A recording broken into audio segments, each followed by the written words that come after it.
Well, welcome. I'm so glad you were able to take time out of your busy schedule to join us here today, and I will make sure to make it worth your while. I always look for guests that are going to really inspire and help you negotiate your best life, and today is no exception. Today we get to meet with Kae Kronthaler-Williams, and we're going to be talking about how women can challenge bias, claim their space, and thrive in a system built for men. So welcome, Kae. It's great to have you here. Thank you. Hi, Cindy. It's so nice to be with you today. I appreciate you having me on your podcast. Yeah, and I'm looking forward to the conversation. And for those Me of you too. who may not know her, Kay is a global software marketing executive. She is a passionate advocate for women's advancement in the workplace. And she's the author of the newly released book, Not Made for You: How Women in Tech Can Challenge Bias, Claim Their Space, and Thrive in a System Built for Men. And Kay spent decades navigating and transforming male-dominated environments. And she's not only named the systemic bias that many women face, but she's created a toolkit for challenging it. And we could all use some of that, and I can't wait to dig into it. And that'll include from responding to microaggressions to negotiating fair pay, finding your authentic leadership voice, and also to help other women rise, which we need to start doing more of. And her mission is to ensure that every woman is seen and supported and empowered to lead, because when those barriers are removed, everyone benefits. And I just find her message so timely and vital, frankly, and it is perfectly aligned with our Art of Feminine Negotiation mission. So I love the title, by the way, Kay, Not Made for You. It's kind of a bold stake in the ground. Yeah. So why don't you talk a bit about what that thriving anyway, or, sort of thriving in a system not designed for you, what does that look like in practice?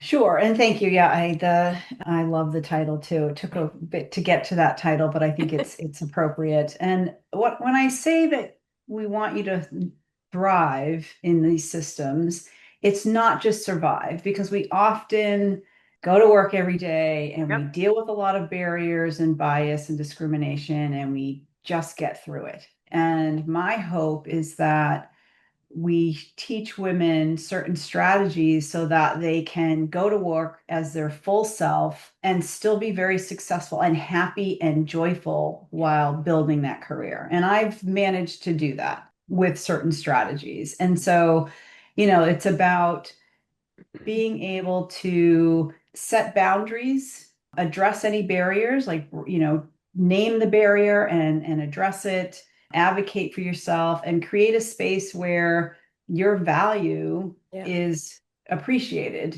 and seen. And that's what I mean by thriving. Yeah.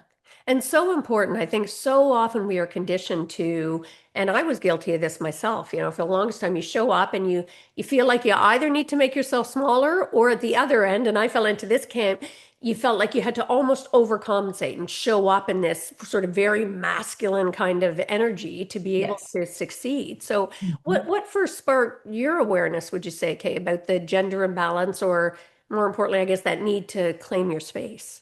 I think it happened somewhat over time. I saw consistent patterns of how women and men were treated at work. It became obvious to me that it wasn't a level playing field, that we were working within a system that was built for men by men. And so the definition of leadership was at our disadvantage because their view of leadership was males. Yeah. Promotions were created through a very biased lens, and just who made decisions, who was contributing, who was being spoken over in meetings. Like, I just started to notice that we were not getting the same support and guidance in our careers as our male counterparts Yeah. were. And it's interesting to me because I mean, the thing for me that sparked sort of the art of feminine negotiation was this recognition that part of it is the gender, men definitely getting certain advantages.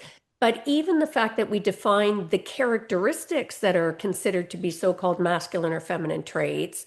And the irony is the opposite is true. It's like empathy and flexibility and intuition and trust and rapport building, all of those things that people consider so-called feminine traits that make for better leaders, make for better negotiators. And yet we still define success based on these more masculine traits, that kind of aggression and bullying that we're sadly seeing play out on the global scene right now.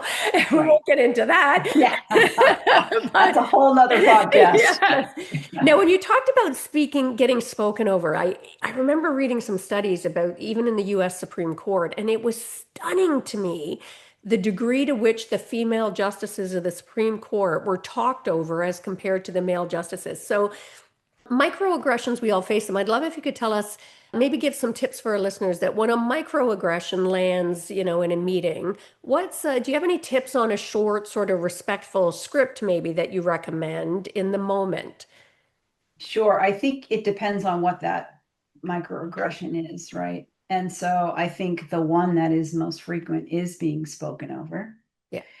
And so there's different ways to do that. If you look at Kamala Harris, she was very famous for putting her hand up saying, I'm speaking, Yeah. and then just kept talking. Yeah. So that is a perfectly fine strategy to have. And so I've done a couple of things, right? I've just kept talking when somebody was talking Yeah. over me because I practice some of these things, right? To Yeah. see what's going to Smart. work. Yeah. And so that can work. They'll eventually stop talking. Or you can say, let me complete my point, and then I'd love to hear your perspective. Yeah. Like that's probably the Yeah. most comfortable for people to Yeah. say. Yeah. Let me complete my point, and then I'd love to hear your perspectives, because you're inviting them in. You're not shutting them out completely, and you're inviting them in, but you're not saying, I'm sorry, let me finish what I'm saying. Yes. Right? We're not apologizing for talking. And sometimes I still slip and say that. We have to Yeah. practice that, right? Don't apologize for being in a meeting and contributing. Yes.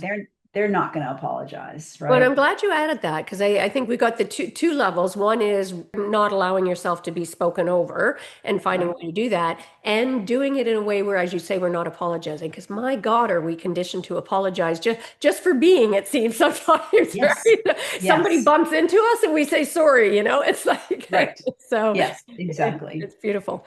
And what would be a boundary phrase, for want of a better term, that could maybe protect credibility without apologizing, as we're talking about, for sort of taking up space? Any ideas around that? If it's around somebody asking you to do things, to me, I'm thinking about things we typically get asked to do things that probably are not in our realm Yeah, or shouldn't be, yeah, true. right? And Yeah, so I think we have to be comfortable saying, let me tell you how that would be manageable for me, right? yeah, Here's what would make that manageable for me. yeah, Or that seems like it takes a lot of focus right now. I don't have that availability. Let's discuss priorities, yeah, right? yeah, Those types of things. Or, again, if somebody's trying to take control of the conversation, you can say, I've got this covered. I'll loop you in when I need your input, yeah. That's nice. I like right? Because there's a situation that I've been experiencing where it's not even just being spoken over, it's just being talked at, that. which Yeah. happens a lot. Yeah, And that's I'm good, I got this covered. yeah, And, if I need your input, I'll loop you in. yeah. And it just struck me as you were talking, I mean, sort of circling back for that and going back to the microaggressions. What are your thoughts on allies? Like I've heard some talk, and I like the idea. I'd be interested in your perspective about also making sure that within the workplace that you've got allies. So if you're in that meeting and somebody talks over or takes credit for somebody else's idea, which is another famous one, that Yep. somebody else in the room also will speak up and say, sorry, I don't think Kay was finished yet. So can we just let her fit? Kay was still speaking, or, oh, thanks for reinforcing the idea that Kay just had, or whatever, right? Yes. What are your thoughts on that? Allies are critical, including male allies. It's not just women, Absolutely. right? When men are advocating for us in the rooms, it really shows that it's unacceptable behavior. It shouldn't be the case, but it is, right? Because a lot of them have more power than we do at the moment. They have more leadership, right? There's more men in leadership. So when they say this is not how we should behave, Yeah. that, is strong. Yeah.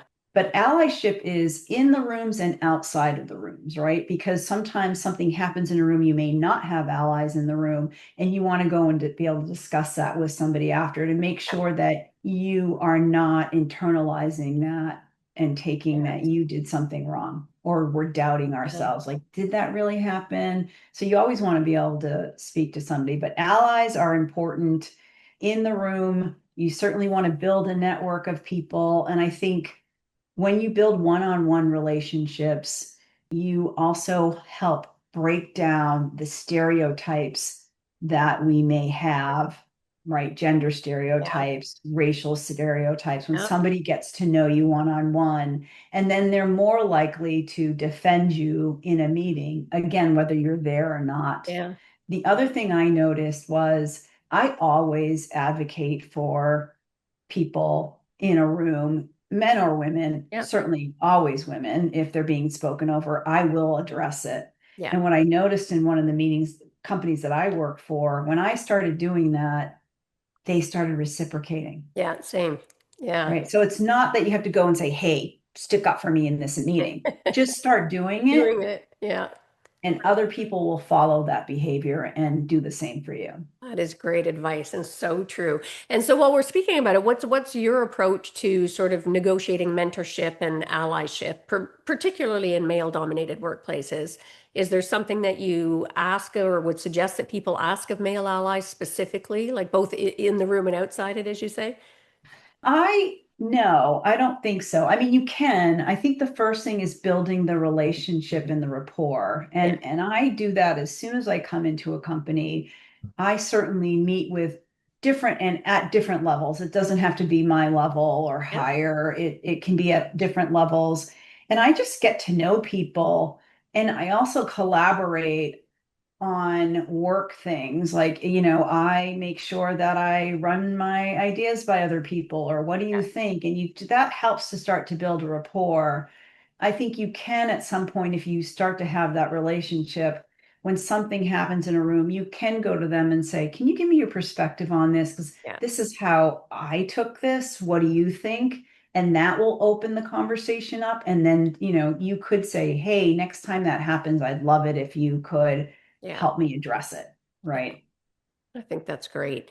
And I think a lot of our listeners probably today fear being labeled as difficult when they're negotiating generally, and particularly negotiating pay, as I Mhm. say that. So, do you have any sort of framing that would flip that script and help keep the relationship strong? Sure. You have to think about it as, first of all, there's no reason that you shouldn't negotiate, right? And we can talk about that, Yeah. right? Like you should negotiate. Yeah. And if you think about it from an alignment perspective, that you are trying to align the pay that you're getting with the contribution you're bringing and your experience Yeah. and the role that's required along with the market value. So you're building alignment around that, Yeah. right? And you want to make sure that that's fair salary based on all of those things. And I think that's the conversation that you have when you're negotiating. If someone starts to push back, you can say, well, based on my experience of what I'm bringing to the table, the role and my research on market value, this is the salary Yeah. that I need, right?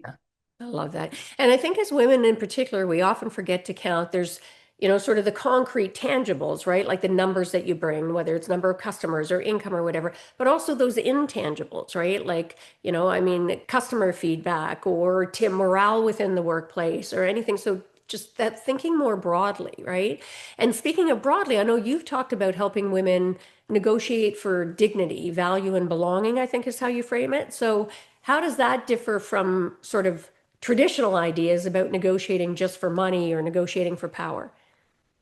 It's along the same lines of what we were just talking about. It is your value, Yeah. right? It's not this dollar transaction, Yeah. right? You do have a contribution. You're at that table and you're having this conversation about promotion or getting this job for a reason, right? They're interested in you because you're bringing experience. And that is when I talk about it's dignity. You have a right to be Yeah. there, and you have a right to be paid Yeah. the same amount as a male counterpart or anybody else, Yeah. right? Yeah, great. And I mean that, and that's a mindset shift, I think, for a lot of It people, right? I is. mean, even just owning that. So, for all of our listeners here, if you find it challenging, just even repeat that as a mantra, right? I bring value and I have a right to be, blah, blah, blah. So, now what Yes. data would you suggest that people bring to the table beyond the market comps? Maybe what other kind of data could change the energy in these compensation talks? I think you have to bring your contributions from past experiences. So if it's a promotion, then what have I been, what's the value you've been bringing in that role? Yeah. And tie that to business objectives and impact, right? Yeah. You always have to tie that there. And then from previous roles, like for me as a marketer, I talk about how much pipeline I brought into the company, how much closed won deals came from marketing.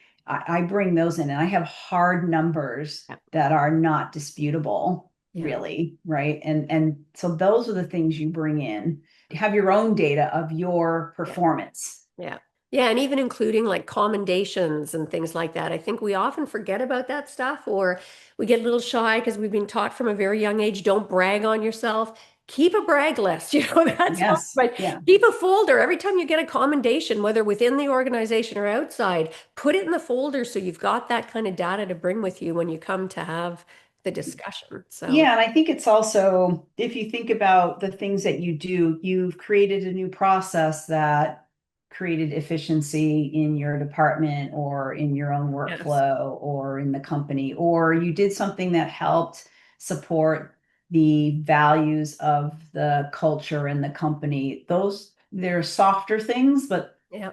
those are just as important as the hard data, the Yeah. hard, your goals that you achieved. Yeah, great input. And what would you say are some of the biggest negotiation traps that women in particular, well, people generally, but women in particular fall into without realizing it? The first one is they don't negotiate at all, Yeah, that's true. right? How many people just don't negotiate? They get the salary, Yeah. they get the offer and they just sign it. Yes. I would never do that. Yeah. I And actually, have. just on that, let me say for our listeners, there are a lot of studies out there that show when employers are confronted with the disparity in their wages between their male employees and the female, significant numbers of them respond, the men asked for it and the women never did. So, Yes, we don't. We don't ask, not we just don't feel comfortable. yeah, We're not used to asking, but always ask for more yeah, yeah, I love because they're always going to lowball. I have a budget, that. right? I know this, right? Because I have a budget of headcount.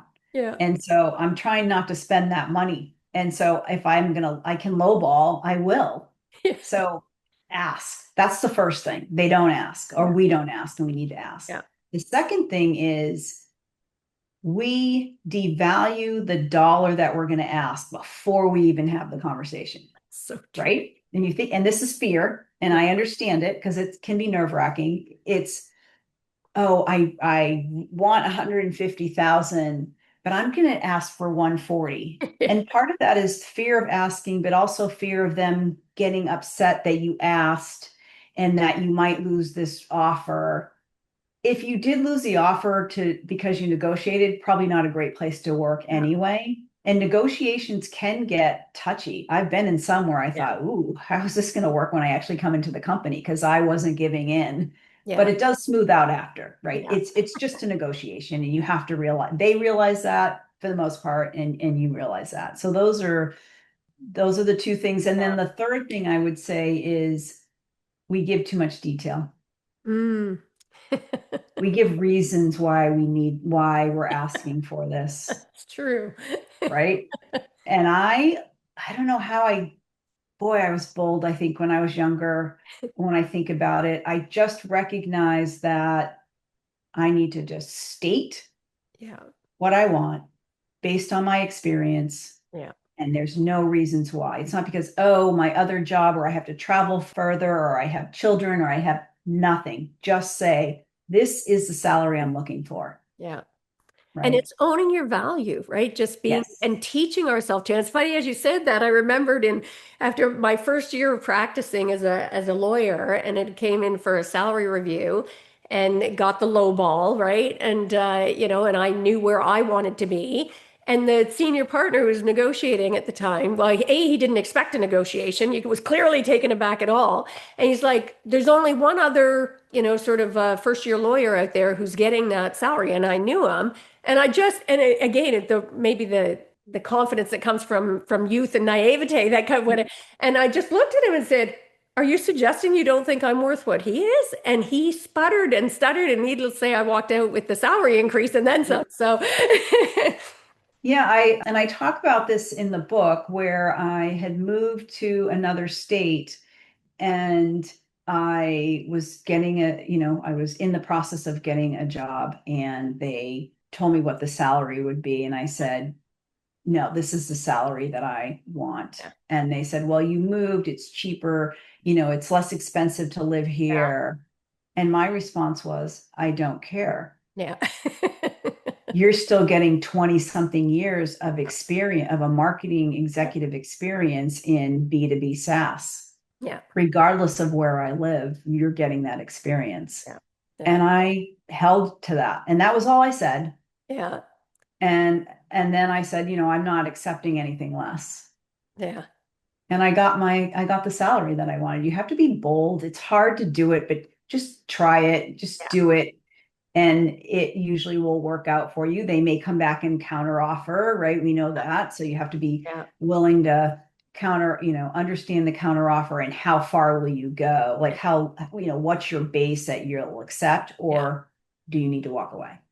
I love that. And as you're saying it, it struck me, and for our listeners, when you say be bold, if you haven't really got comfortable yourself with the number, you're not going to be bold in a presentation. So practice, practice, practice. Say that number in front of a mirror. Don't let the first time you say the number out loud that you want to be in that negotiation. That's Practice right. it in front of a mirror, practice it with friends, do what you need to, but get so comfortable with that number that you can show up in that bold place. Would you agree with that, Kay? Or I absolutely agree with that. I think you should practice, especially because it doesn't come natural to a lot of people yeah, to have that boldness and clarity. And again, don't have the qualifiers in, oh, I'm sorry, I know I shouldn't ask this, or, I understand if you can't, I understand yes, if we can't do this, leave all of that out. Just say, this is what I want, yeah. right? This is my value. Oh, I'm so glad Um, you said that because we do often negotiate against ourselves. The minute you say that, you've just undercut. You're saying, I'm asking for this number, but I don't actually expect to get it, right? Right. You opened a window for them to take advantage of you there, and they will. They Absolutely. know that you weakened your position. So, Yeah, don't do that. And there's plenty of books, as you know, on the art of negotiation. yeah, Some of it's around sales, but you can apply that to negotiating for your salary or your yeah, promotion as well. And absolutely. it's important that we do that because we are typically underpaid. Another thing that we should recognize is companies will say, what did you make at your last company? Yeah, That's not the answer for you. When they ask what salary you want, don't say what you made at your last absolutely. company. Yeah, Say what your value is now. You talked to a recruiter, you did some research, this is yeah, the value. Because we've been underpaid, if you say that salary, you're going to continue to be underpaid. yeah, If you and a lot of states, I'm sure is well, in the United States, a lot of states have made that illegal for HR yes, to ask you absolutely. your previous salary for that reason. Yeah. And feel free, get coaching around it for our listeners if need be. If if you've done the practicing in the mirror and with a friend and you're still uncomfortable. I've had lots of my clients call me saying, I'm going into a salary thing. Can we run through it? Right. And it's Yes. just invaluable. And I Yeah. wanted to circle back for a second, Kate, because we were talking about that sort of so-called masculine versus feminine traits. And again, I think we're finally starting getting rid of those gender attributions, but sadly, people still do tend to associate certain qualities being so-called feminine or masculine. So, and I think both men and women have really felt pressured to adopt those so-called masculine traits because we've Mhm. defined success based on that. So, what are some, so-called feminine approaches that you found to be maybe secret weapons? You'd mentioned about that collaborative approach that you always make a point, that human connection you said is something you always make a point of doing. What else would you suggest or advise? I think the big things are collaboration and clear and direct communication. Yeah. Those are the two biggest things. Yeah. And you can do that calmly and professionally Yeah. always, right? And you don't have to be aggressive. We know how that turns out anyway, right? Yeah. What they consider aggressive, but you can be clear and direct. Yeah. And that's the most important thing is from a communication standpoint, you have to be a great communicator. Yeah. And again, that's regardless of gender, but especially for women, because we tend to, again, we say I'm sorry, or we put these qualifiers in there. Don't do that. Just be very direct and clear, Yeah. not harsh. Direct does not mean harsh, Yeah. right? Yes. And even just speaking up. I mean, so often there are women at the table who know or have valuable contribution, and they sit there waiting, and then at some point way down the road it comes up and they already had that idea, 6 months Right. ago, but didn't raise it. Now, and sort of tied to this idea about that masculine feminine, what advice would you offer for, I was going to say for women, but frankly for anybody who worries that being, too quote unquote nice or too emotional is going to hurt their credibility in negotiations? Yeah, I mean, I think that's a tough one. I feel like I'm a nice person, but Yeah. that doesn't mean I'm not direct. Yeah. And I think we label being nice as not a good thing. Yeah. But if you are great at your profession and you stay up with your profession Yeah. and you command respect in these rooms, you don't let people talk over you, Yeah. you address it professionally and you gain that credibility, you can be nice then and still have that respect. Yeah.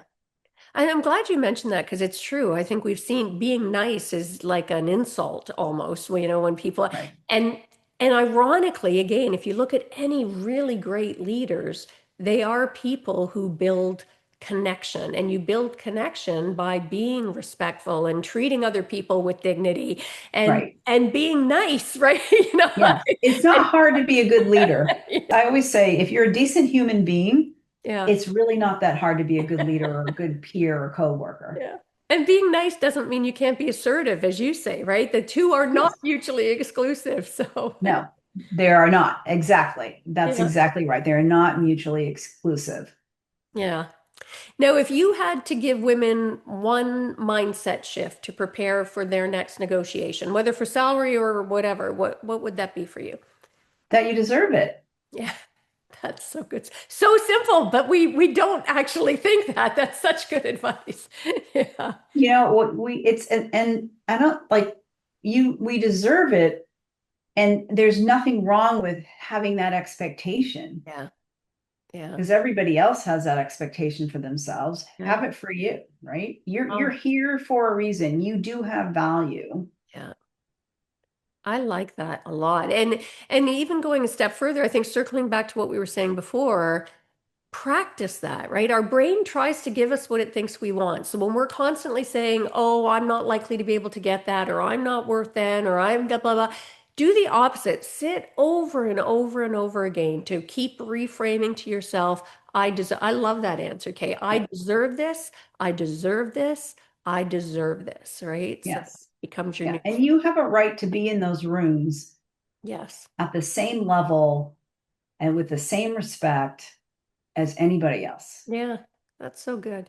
Now, you've said that real progress comes when we stop negotiating against the system and start negotiating the system itself. So, can you give us a little more on that? Like how do we do that, either individually or collectively? I think that's where we struggle. We're trying to fit into this system. Yeah, But again, it's built by men for men yeah, in mind. So the profiles of success and the view of what leadership looks like is through a lens of bias that is advantageous to men and disadvantage to women. yeah, And yeah, when you recognize that, you'll stop trying to play that game and figure out how you maneuver in these environments by being your true, authentic self. yeah. It's funny because just a half beat before you said being your true authentic self, that's exactly what went through my mind as what you were describing was quit trying to be what you think they need you to be or want you to be within that Right. system that doesn't fit. Show up in the full glory of your authentic self. That was such great advice. Yeah. And we don't hear it enough. What are some things that give you hope right now, Kay? Like where are you seeing genuine progress? And if so, where? I have been seeing hope. My last company was the first company where I worked for a female CEO, and I've been doing this for 30 something years. It was the first company where eventually we had equal women and men on the executive team. And I saw us working together. And the hope there was when there's more women in the room, you can't be ignored Yeah. as easily, right? So they are forced to, and not that all of them need to be forced to, but Yeah. they're forced to work with you and the other women in the room. And they start to recognize your value, that you do understand how to run customer success or marketing or engineering, Yeah. right? And they start to have the respect for you. So the more that happens, I think we'll start to shed some of those biases that are prevalent in a lot of these male dominated Yeah. spaces. So good. So good. And I can't believe how quick our time is going. So I'll call this a rapid fire round, just some quick questions. And off the top of your head, is there a negotiation that jumps out for you that you would say you're most proud of, whether personally or professionally? Yes, I think the one that I mentioned in when I moved to Michigan, I was very proud that I stuck to that. I love that. And what about one that you wish you'd handled differently? Does anything jump to mind for you? And if so, what did you learn from it? I think my first time as a VP, it was negotiating the rooms that I was in with men. I was the only female. Now I have to, be gentle on myself because I have better tools now. So I'm looking at it through that lens versus the lens of the tools that I had at the time. But I think, yes, I could have or would love to have negotiated and maneuvered in those rooms Yeah. better than I probably did. And for our listeners, I just want to take a moment to have you reflect on what Kay just did there. That was so beautiful. Did you notice even her internal languaging? But I want to be gentle with myself because I'm in a different place now. As women, we so well, and everybody, we tend to we beat ourselves up about the things that went wrong, as opposed to being gentle and kind of holding it up and just looking at it to see what you can get from it, what positive thing you can glean from it. So I loved your framing around that. I thought that was great. And Thank if you. your younger self were listening right now, what is the one thing you would tell her about speaking up? That you have the tools to do it. You already have the tools and you'll be great at it. I love it. And what is one practical step that our listeners could take today to start negotiating their best life? Understanding, really getting a good understanding of how the bias shows up because it can be so subtle. So naming it. And that's part of the book that I wrote to show you, illustrate through stories how this could show up for you so Yeah. that you can name it and then address it. That's so good. That's so good. And I usually like to end by asking, what is one of the greatest mindset shifts that you've had in your life? And it doesn't have to be about this issue at all. Any kind of aha moment that had you think differently than maybe you'd been conditioned. Well, I think as you age, you appreciate life more. And so being mindful of your day and the moment that you're in and enjoying that as much as you can is probably the lesson that I've been learning. Oh, and what a game changer, right? When we let ourselves just get rid of all the noise and slow down so that we appreciate each moment. That's such beautiful advice. Well, I must say, Kate, your work is so aligned with what we believe here, and that the traits we've been told are weaknesses can be our greatest negotiating strengths. And I just want to, thank you so much for leading to the charge to redefine what it means to lead, to speak up, and to thrive as women in systems not made for us. Thank you. Thank you, Cindy, for having me. I really appreciate it. And for our listeners, a call to action for you. I would take, what you've heard here today and pick one bias or barrier that you've accepted as normal and renegotiate it this week. Make a point of doing that. Challenge it, rewrite it. The system may not be made for you, but it can't evolve without you. So, Kay, where can people learn more about you? You can go to kaewilliams.com, and that's Kae Williams.com. And also on my website, I have links to my social media sites for in Instagram and Substack. Fantastic. And we'll make sure to put that all in the show notes. So if you're busy doing something right now or you're in the car and you're like, oh, I love this woman, I want to get her, don't worry, we'll have it. We got your back. We'll have it in the show notes there. So and again, Kay, just thanks so much for being here and giving so Thank much you. value to our listeners. Appreciate it. And for our listeners, take that value that you've learned today and do something with it, right? Make a difference in your life and give the gift of sharing. Share this episode with other people so that they can get the gifts here, because both personally and professionally, everything that Kay has talked about here today can help you elevate to negotiate your best life to get more of what you deserve. And before we sign off, if this episode lit a fire in you, made you recognize maybe that you've been playing small and that you need to start negotiating bigger, I would love to work with you, whether it's one-on-one in one of our powerful groups or through online. I've got you covered, or wherever you choose to. Make sure you tap into that feminine power of yours and start getting more of what you want and deserve without apologizing for it. And if you're in, head to artoffemininenegotiation.com. Make sure to grab a copy of my book of the same name, Art of Feminine Negotiation, How to Get What You Want from the Boardroom to the Bedroom. And that's a wrap for this episode. So now go renegotiate the life that maybe you thought you had to settle for. And remember that every moment is a negotiation. You're negotiating your mindset, you're negotiating with your intimate partner and everyone in your life. So choose presence, choose power, choose purpose. I like to think this isn't just a podcast, but a movement, and you're part of something bigger. Together we are redefining power, one conversation and one negotiation at a time. So join the movement, lead the change, and please lead with heart, negotiating like the powerful force of nature that you are, because feminine doesn't mean weak, it means unstoppable. Until next time, take care.